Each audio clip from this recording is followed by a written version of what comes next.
அதாவது மக்களை, வளர்ச்சி அடைஞ்ச நாடுன்னு சொல்லும்போது ஜப்பானை சொல்லலாம்.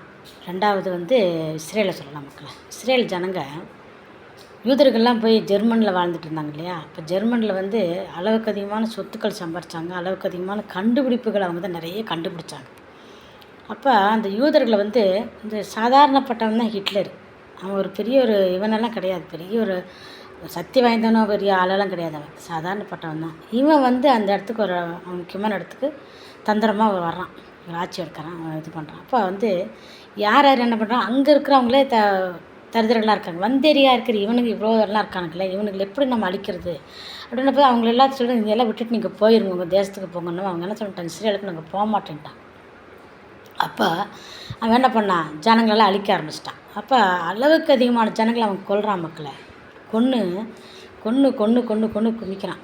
அப்போ ஒரு நாள் ரொம்ப வயிற்று வலியாக இருக்கிறனால அவனுக்கு அளவுக்கு அதிகமான வயிற்று வலி. அந்த வயிற்று வலிக்கு ட்ரீட்மெண்ட் எடுக்கிறதுக்கு வராரு ஒருத்தர் டாக்டர். அந்த டாக்டர் ட்ரீட்மெண்ட் எடுக்கிறாரு. ட்ரீட்மெண்ட் எடுத்துகிட்டு என்ன ஒரு மாதிரி இருக்கிறேன், ஒன்றும் இல்லை என்னன்னு தெரியல, எனக்கு ஒன்றும் சரியாக தெரியல அப்படின்னு போது. அப்போ அந்த டாக்டர் சொல்கிறாரு, இவ்வளோ பேர்த்து நீ கொன்று குமிச்சிருக்கிறிய, அவனுக்கு நீ என்ன சந்தோஷம் கிடச்சிது? ஒரு சந்தோஷமும் கிடைக்கல அப்படின்ட்டுருக்கான். ஒரு சந்தோஷமும் எனக்கு கிடைக்கலான்னு தான் வந்திருக்கிற டாக்டர் யார், ஒரு யூதன்.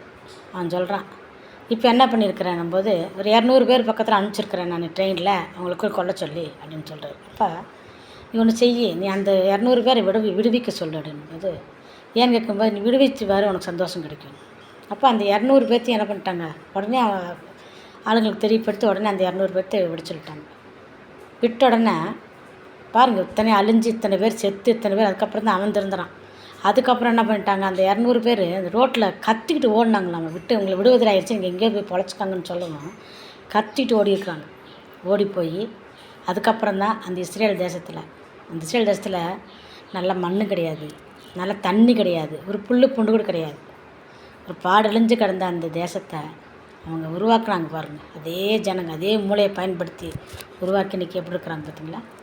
எல்லாத்துலேயுமே அவங்க ஃபஸ்ட்டாக இருக்காங்க. மக்களை எப்படி வளர்ச்சி அடைஞ்சது காரணம் அவங்களோட மூளைகளில் அவங்க நல்ல ஒரு மூளை, நல்ல ஒரு இது கொடுத்துக்குறாங்க. அவங்களுக்கெல்லாம் அது நல்ல ஒரு ஆசீர்வாதத்தை கொடுத்துக்குறாங்க. கண்டுபிடிப்புகளும் அதிகமாக கண்டுபிடிக்கிறாங்க அவங்க தான் அந்த மக்களை. அதனால் நான் என்ன சொல்ல வரேன்னா, எது நீங்கள் நல்லதுன்னு செய்கிறீங்களோ அது நல்லதாக இருக்காது. நீங்கள் தான தர்மங்கள் செய்யுங்க, அது உங்களுக்கு நல்லது என்றால் அதுதான் உங்களுக்கு சந்தோஷத்தை கொடுக்கும். அநேகருக்கு உதவி செய்யுங்க, அது உங்களுக்கு சந்தோஷத்தை கொடுக்கும். ஆனால் இன்றைக்கி வளர்ச்சி அடைஞ்ச நாடாக இருக்குது நம்ம நாட்டில், இந்த தமிழ்நாட்டில், இந்த இந்தியாவில் தான் மக்களை பெத்த பிள்ளைய அப்பங்காரங்க எடுக்கிறான், தங்கச்சியை அண்ணங்காரங்க எடுக்கிறான், பேத்தியை தாத்தாக்காரங்க எடுக்கிறான். இப்படி அநேக அக்கிரமங்கள் இந்த பூமியில் செய்கிறதுனால எல்லாத்தையும் விட இந்த நாட்டில் அவ்வளோ ஒன்றும் எல்லா வளமும் இருக்குது. தங்கம் விளையுது, பொண்ணு விளையுது, என்னென்ன வீட்டு பூமியில் விளையாமல் இருக்குது. இந்த பூமியில் எல்லாமே விளையுது. ஆனாலும் வளர்ச்சியே அடையாமல் இருக்கிறோமே. ஏன்? பார்த்தவெல்லாம் சுருட்டிக்கிறான், வந்தவெல்லாம் சுட்டுறான். எல்லாம் வந்தேறிங்க இந்த நாட்டில் நல்லா சுருட்டி நல்லா இருக்கிறாங்க. நாம் எப்படி இருக்கிறோம், அப்படியே தான் இருக்கிறோம். காரணம் நம்மளுக்கு வளர்ச்சியே கிடையாது. இன்றைக்கி அதே யூதர்கள் ஜெர்மனிலேருந்து இருந்தாங்கன்னா இந்த நாடு நம்பர் 1 இருக்கும். ஜெர்மன் அவங்கள துரத்தி விட்டதுனால தான் இன்றைக்கி இப்படி இருக்குது இல்லைங்களா? ஆனாலும் அவங்களும் ஒன்றும் குறையாது போல். அந்த ஹிட்லர் கொன்று அவங்களே எல்லாம் பண்ணிட்டாங்க, முடிச்சிட்டாங்க. அவனோட வாழ்க்கை அவனே முடிச்சுக்கிட்டான். ஆனால் அதுக்கப்புறம் அவங்க இது பண்ணாலும் கூட அந்த அளவுக்கு பெருசாலாம் அந்த ஊர் சொல்ல முடியாது. ஆனால் இஸ்ரேல் இன்றைக்கி சொல்கிற மாதிரி இருக்குது இல்லைங்களா? ஒன்றும் இல்லாத. ஆனால் ஏன் சொல்ல வரேன்னா, ஜனங்களே திருந்துங்க மக்களை. அநேக இன்றைக்கி இந்த நாட்டில், நம்ம நாட்டில் என்ன இல்லாமல் இருக்குது, எல்லாமே இருக்குது. ஆனால் எல்லோரும் சுருட்டுறாங்க. ஒரு சின்ன கடைங்க, ஒரு பெட்டி கடை மாதிரி இருக்குது. பெட்டியோட கடையோட கொஞ்சம் பெருசாக இருக்குது, அவ்வளோதான். அந்த கடைக்கு ஜிஎஸ்டி போடுறாங்க. எப்படி ஜிஎஸ்டி போடுறாங்கன்னா, இத்தனை சதுரடிக்கு இவ்வளோ ஜிஎஸ்டி.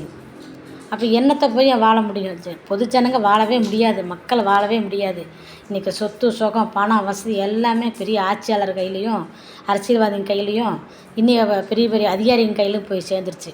இன்றைக்கி மக்கள் பழைய மாதிரி அந்த வெள்ளைக்காரன் வந்திருந்தான் இல்லையா, இந்த இவங்க வந்திருந்தாங்களே வெள்ளைக்காரங்க நம்ம நாட்டை ஆரம்பித்தாங்க இல்லையா, அதே மாதிரி இவங்க எல்லாம் சுரண்டி வெளிநாடு போகிறானுங்க. நம்ம கடைசியில் ஒன்றுமே இல்லாமல் பழைய மாதிரி என்ன பண்ணிட்டு போகிறோம், நாங்கள் சுதந்திரம் என்ன சுதந்திரம் வாங்கி என்ன கிடச்சிது? ஒன்றும் இல்லை. நம்ம சுதந்திரம்னு மறுபடியும் அலைய போகிறோம் மக்களை. அந்த நிலைமைக்கு தான் ஆளாகிட்டோம். எல்லாம் அவன் பணத்துக்களை சுருட்டிக்கிட்டு எல்லாம் வெளிநாடு போய் செட்டில் ஆகிட்டு இருக்கிறானுங்க.